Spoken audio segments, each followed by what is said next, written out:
Hello everyone and welcome back to TowerGate. It is TowerGate day number 555. 555. September the 21st, 2018, Friday. Thank you so much for tuning in. Wow. Well, it's been a very turbulent last 24 hours, 48 hours, and it's going to continue to get worse and worse, as I have stated. Before I get to the top of today's news, I just want to make one comment on a particular senator from Hawaii, a female senator from Hawaii. Can't remember her name and I don't care. That's irrelevant. It's what came out of her pie hole that is relevant. Many of you know what I'm talking about. You saw this. She stood there at the podium and she said, men need to shut up and step up. Well, Senator, I did step up.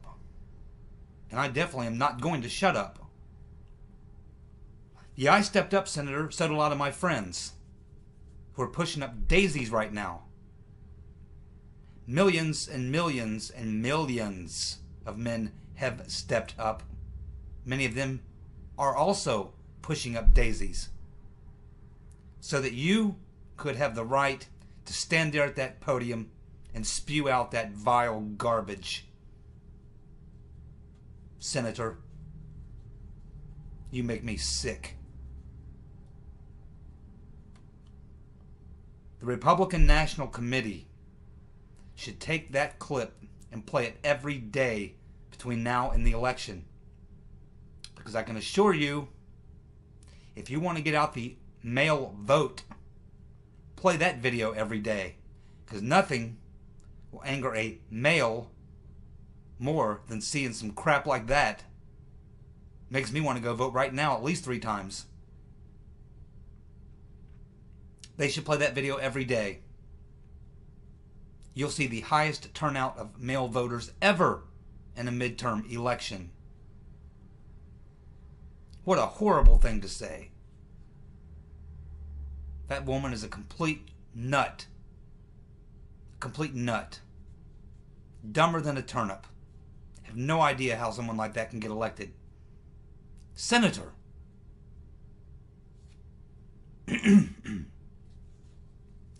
RNC, play that video clip every day and set a record turnout for male votes in a midterm election. Guaranteed.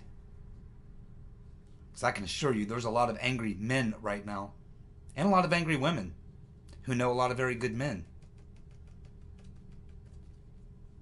who are not very happy about what she said. It's disturbing. What more should we expect from a demon cat and all her demonic friends? There is no...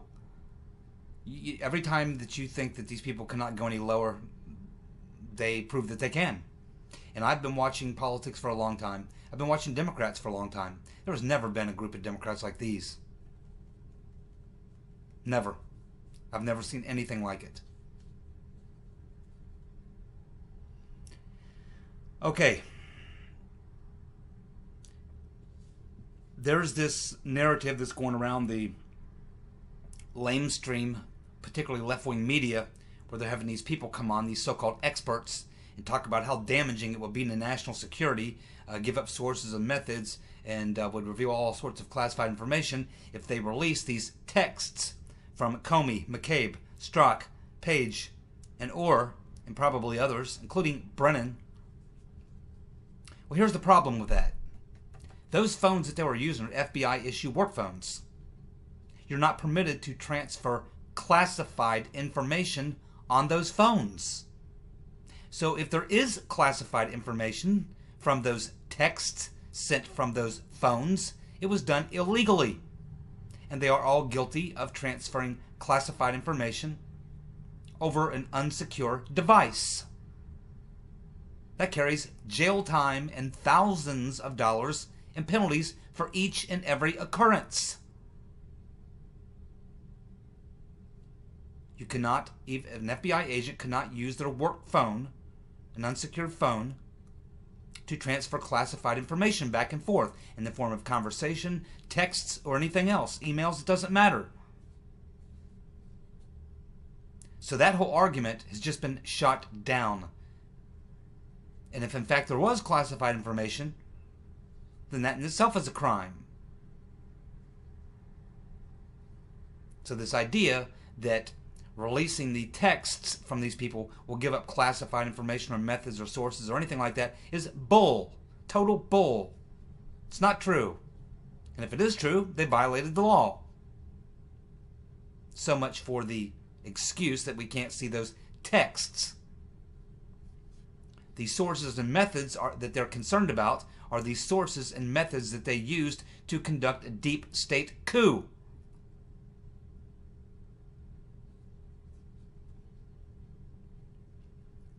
Nothing to do with national security.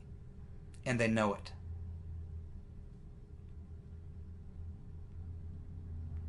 The Kavanaugh hearings continue to be a freak show. They have been since day one. And we know what it's all about. It's a big political stunt. Up to this point, I think Grassley has played it very well. But at this point, it doesn't look like this accuser is going to show up. They're asking for more demands.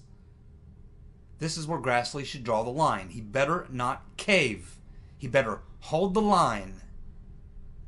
He's given her until 10 o'clock tomorrow morning, Friday morning, this morning I guess you would say if you're watching this video, 10 o'clock in the morning on Friday to confirm or deny whether she's going to show up at those hearings. If she does not show up on Monday morning, I would allow Kavanaugh, if he wants to, it may not even be necessary at this point, but if he wants to, make a statement, let him make his statement, and then have the vote. Make a statement and have the vote. And I believe he will be confirmed.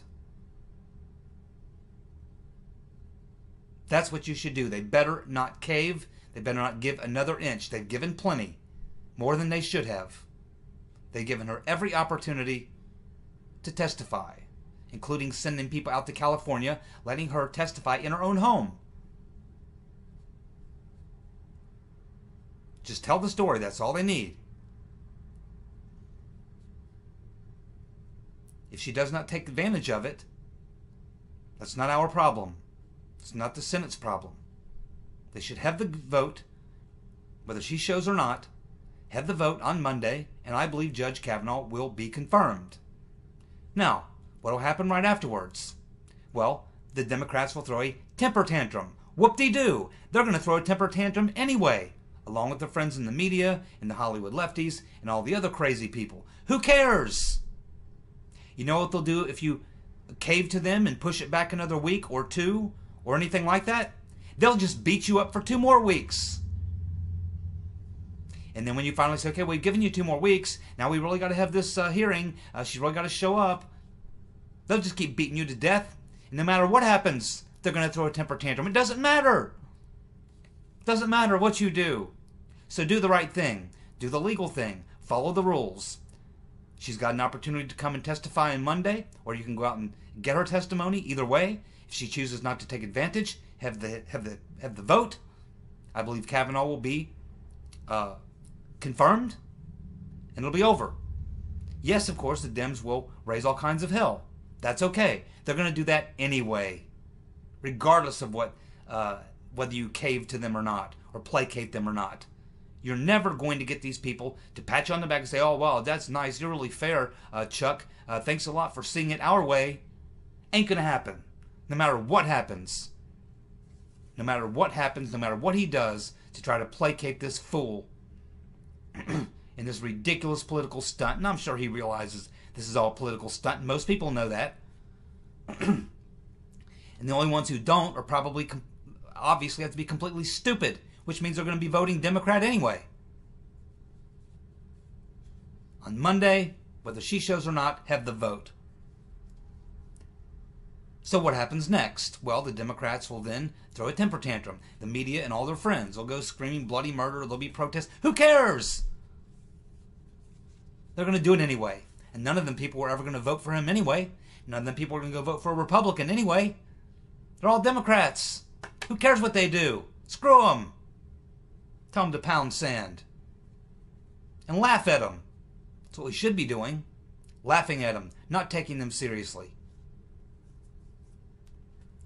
Oh, but there's more, believe me.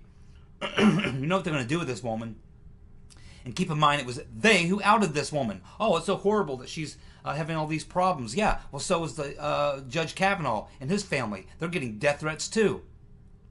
All because of this woman who has no evidence whatsoever. Just an allegation. And it wasn't the Republicans that outed her to the Washington Post. It was somebody, either on Dianne Turn In Your Guns, Mr. and Mrs. America Feinstein's staff, or someone on this congresswoman's staff who had it. They're the only ones that had it. Republicans didn't have this. Some Democrat who had this information leaked it to the Washington Post, and that's how her name got out. And I almost would be willing to bet that they had cut a deal with this woman, and they're the ones who really are screwing this woman over. I wouldn't doubt but what they told her, yeah, we just want to use your story, but you'll never have to go public. You'll never have to testify under oath or anything. We just need your story. And maybe they told her that, but they probably knew all along that they were going to out her, knowing good and well once they did out her, that it would be too late.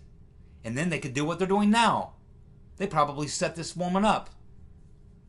But they probably offered to compensate her very well. She's probably got a book deal waiting, a movie deal waiting. She's probably already been told she'll get a $200,000, $300,000 a year job at an Ivy League school with tenure. I'm sure this has all been worked out. I'm sure it's all been worked out.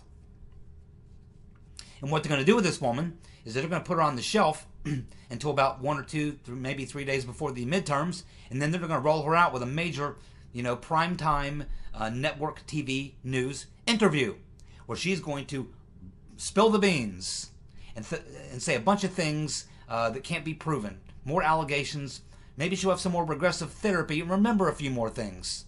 Who knows what stunt they'll play, but they're not done using this woman for political gain. They'll roll her out a couple nights before the election and use her again. She's still very dangerous. So what do we do about it? Let me tell you what you do about it.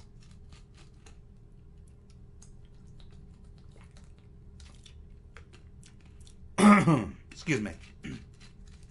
The day after that they confirm Kavanaugh, the very next day, they need to destroy her. Not with lies, with truth.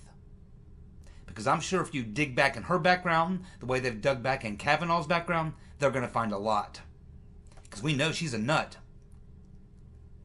I'm sure right now there's very good investigative journalists. Now, you don't want members of Congress or the Republican Party doing this. You want conservative or, just fair journalists. Investigative journalists digging into this woman's past. All of it.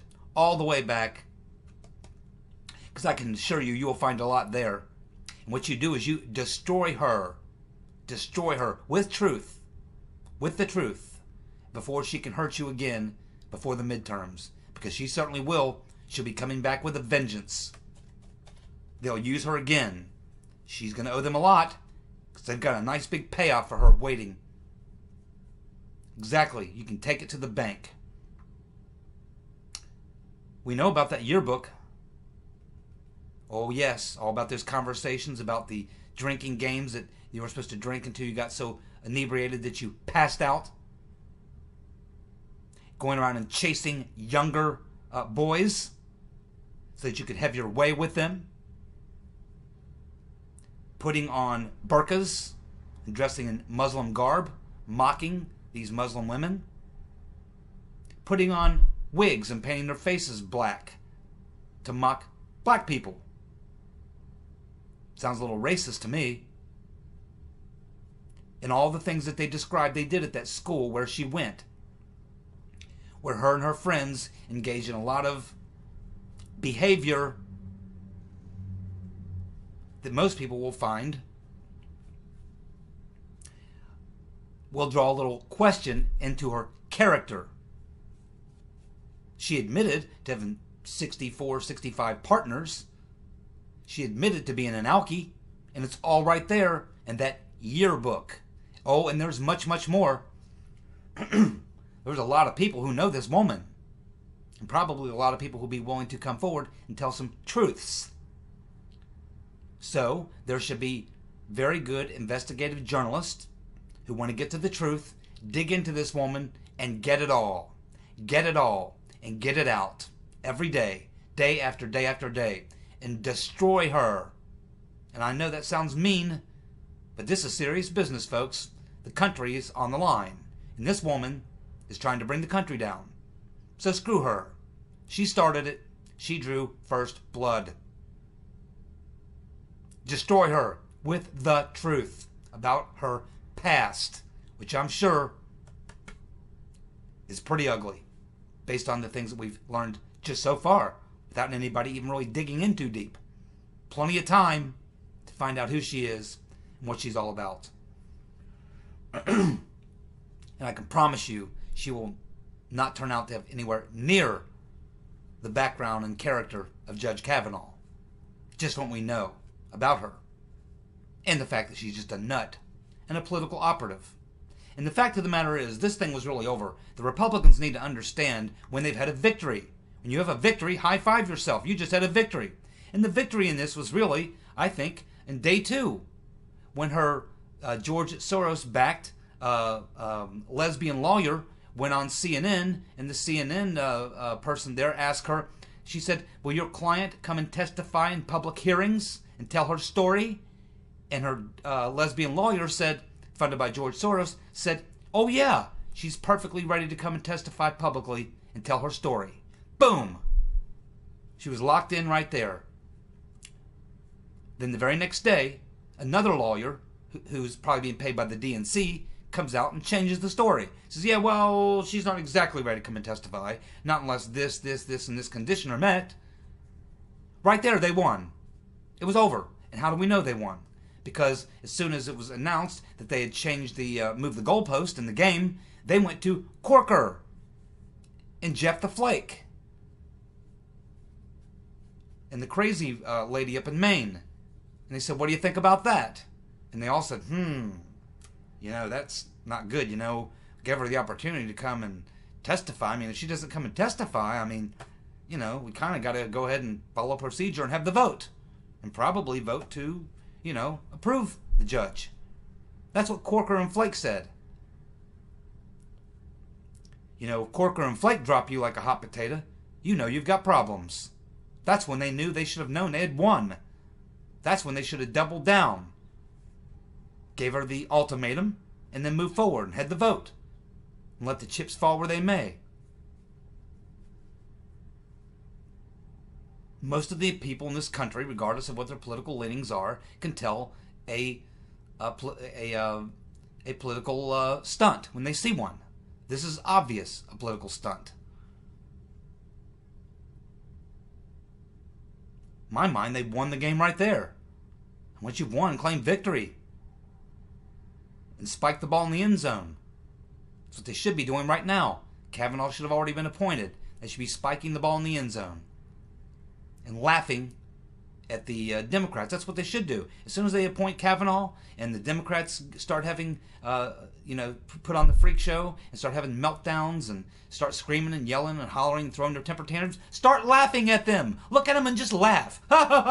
Check that out. Oh, man. Crazy liberals. That's exactly what you do. Laugh at them. Humiliate them.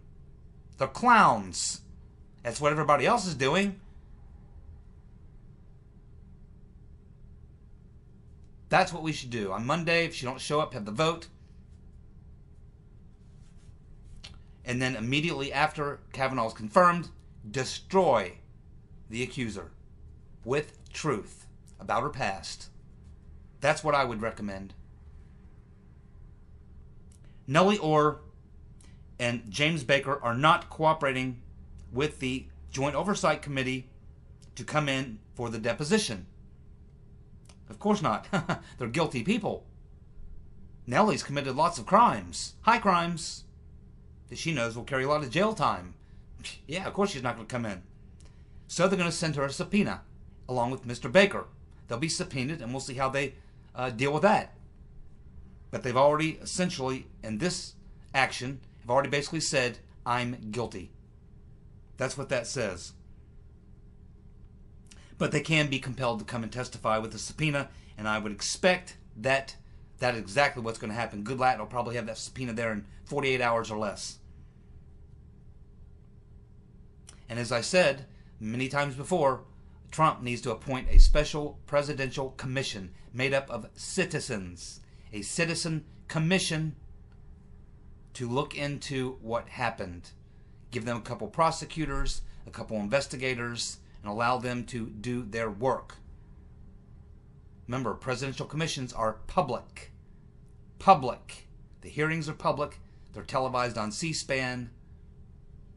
And the citizens appointed to the commission should have the ability to ask to see anything and everything they need to answer the questions that they have. And I volunteer to be on that presidential commission, Mr. President. Senator, turn in your guns, Mr. and Mrs. America Feinstein, who should resign immediately as a result of this massively failed political stunt. She is continuing to stonewall Grassley on the original unredacted letter. That's another thing. I would have told Feinstein, either I have the letter by tomorrow morning, Friday morning at 10 o'clock, or we don't even have a hearing on Monday. We'll just go ahead and have the vote Friday afternoon. The letter is not in my hands by Friday morning at 10 o'clock. We're going to have the vote for Kavanaugh at noon. And you all can pound sand. And then we'll laugh at you. And then destroy the accuser. How about that, Dianne? Would you like that? Alexander Down the Hatch Downer was recently on a radio interview with the BBC where he obviously dodged questions, very obvious dodging of questions to the BBC, who's generally friendly to him. He dodged questions on whether or not he was acting as a spy. He was asked directly if he was acting as a spy. He did not deny it. He dodged the question. He would only say that he did nothing nefarious, however you want to say it. Alexander Down the Hatch Downer told the BBC that the May 2016 meeting with Stepanopoulos was banal, B-A-N-A-L, meaning ordinary, not extraordinary, just no big deal. Just another meeting. That's what he says. This was in response to them asking him about Papadopoulos' recent allegations that Down the Hatch Downer was sent to spy on him. Downer is still sticking with the story that he gave the information that he got from Papadopoulos, from his meeting with Papadopoulos. He's still stating he gave it to the Australian government.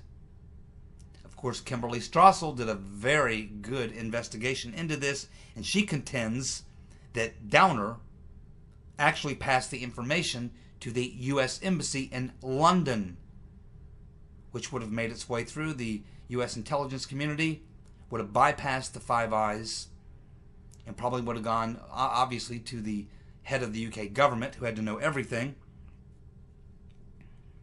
and back to U.S. officials in the U.S. When asked if Papadopoulos' allegations about being a target of foreign spies, Downer again dodged the question. That's a real easy question. They said to him, so Papadopoulos is out doing TV interviews and doing Twitter tweets and things, suggesting, making allegations that he was being targeted by foreign spies, including you, Mr. Downer. Can you shoot that down or what? Downer could not shoot it down. He dodged the question. He could have very easily said, no, that's total BS. There were no spies. I don't know anything about any spies. I wasn't a spy. I had nothing to do with any spying. I was just having a talk with old George over a couple of drinks. Nope, that's not what he said. He again would not answer the question. He danced all around it and dodged it. Tells us everything we need to know. Alexander Down the Hatch Downer, based on this BBC interview, was working actively as a spy for the Australian and probably the U.S. government.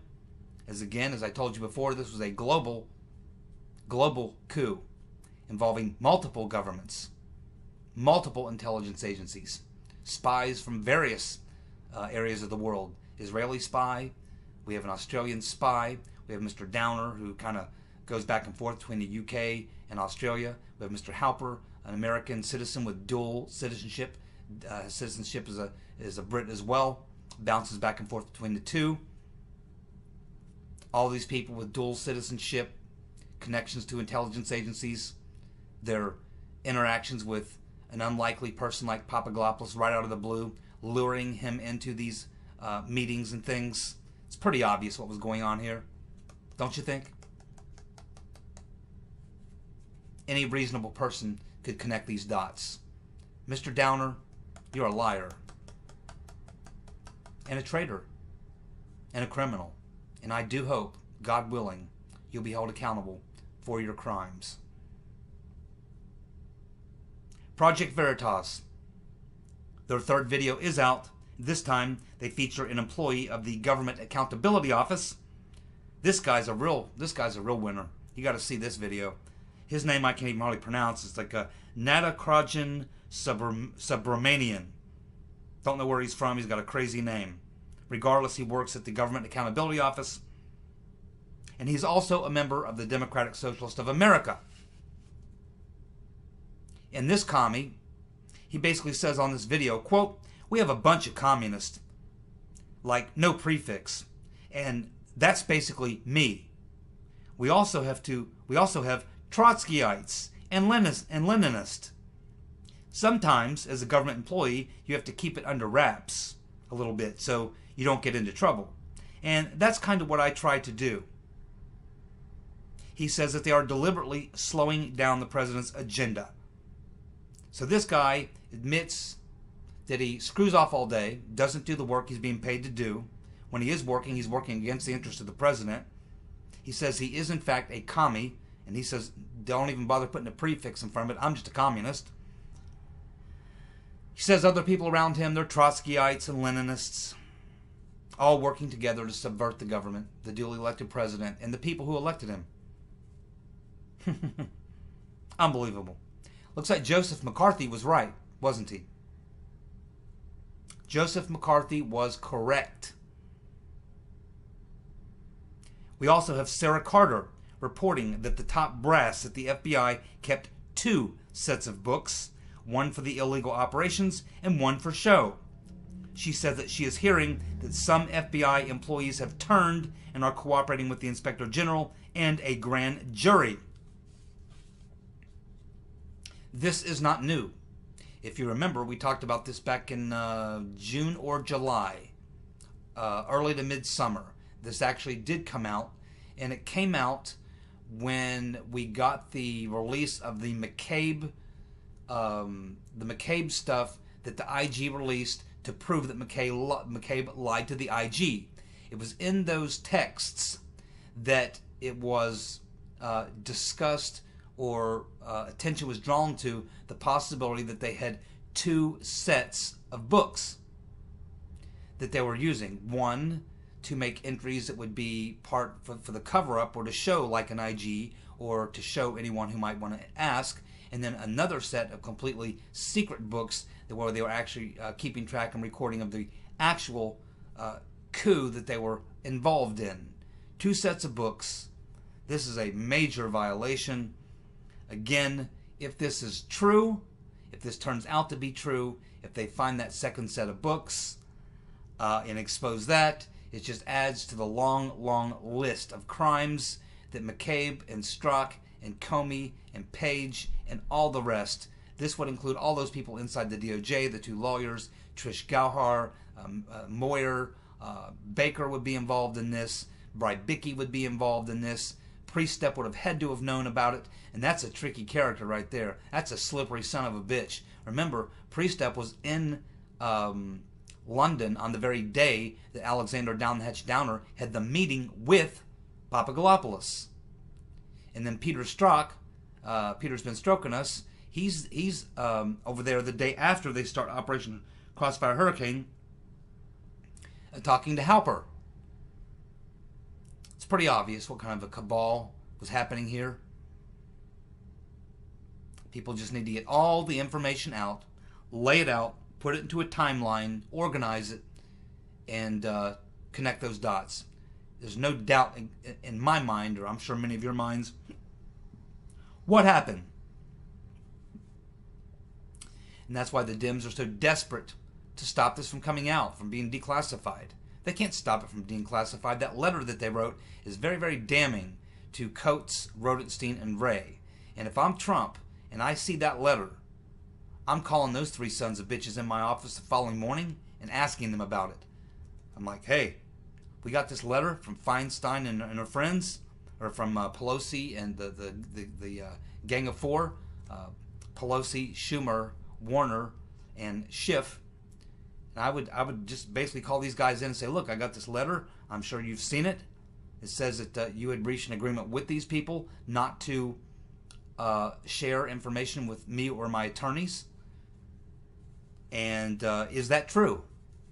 And they can either say, no, that's not true. We don't know what Pelosi and those guys are talking about. They're lying. They're just making it up. We had no agreement with them not to share documents or withhold documents. They're just making it up. In which case, well, none of us will be surprised. Or they will say, yeah, Mr. President, we actually did have an agreement not to share information with them. We had an agreement with them not to share with you and your lawyers. At which point, Trump just fires them right on the spot. You're fired. You're fired. And you're fired. You three can all leave. There'll be a cop outside waiting to escort you in handcuffs to the police car.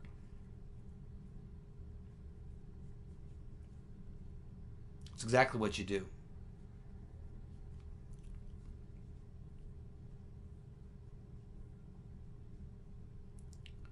As far as whether or not the members of Congress have anything to say about this, they don't. The executive branch of the government is a separate and equal branch, just as the legislative branch is a separate and equal branch. But the legislative branch of the Congress doesn't have any. They don't have any authoritative power to decide what gets declassified or not. They can only recommend to the president. Now, the other four members of that intelligence group of what's supposed to be the Gang of Eight, the other four, the Republicans, are the ones who've been telling Trump he needs to declassify it. But none of them can force the president to declassify or not declassify, and they certainly cannot go around the chief executive and send direct letters going around him to other people who fall within the executive branch and tell them to ignore the presidential directive of the person who runs the executive branch, who has the Article 2 power to do any of this stuff. So they do not have the power to even do what they're doing. They don't have the constitutional authority to even do what they're doing. It's anti-constitutional. It should be censored at the very least. But that's not going to happen because Paul Big Ears Eddie Munster Ryan has got tiny, tiny little testicles. And he's owned by the same people that own them. Can't wait till he's gone. He is a disgrace. Absolute disgrace. Well, McCaskill of Missouri, Senator McCaskill of Missouri, says she's not going to vote for Kavanaugh. Now, maybe she thinks she's been given enough political cover. I don't think so. Not unless the people in the show me state just put their blinders on. I see no way that she wins this election if she casts this vote. Maybe she thinks she's going to lose either way. Maybe she doesn't think it's going to matter either way. Maybe she doesn't know how it's going to play out and she's just rolling the dice. But I have a very good feeling in my gut that McCaskill is going to lose that race. And I have a pretty good feeling that this may have just cinched it right here. Because I think most normal people are looking at this Kavanaugh hearings and this political stunt. I don't think it's going over very well. I think if she stood up to her party and supported McCaskill or supported Judge Kavanaugh, I think she still might run a very close race. I still think she'd probably lose. But now, I would have to say she's definitely going to be deep sixth. And it might not even be close now. Her opponent may win by an even larger margin. Okay, I talked a couple of days ago about this sting operation that's being reported. It was reported by the True Pundit. Okay, this idea that McCabe and Strzok had been caught destroying evidence in a sting operation by the IG Christopher No Shit Sherlock Ray. And that there's a grand jury in place because of Huber. I've continued to follow up on the story, to see if any other stories have come out or to see if any other journalists have picked up on it and tried to corroborate it, and I can find none. It's still the standalone story by the True Pundit. Nothing else has come out that I can see or that I can find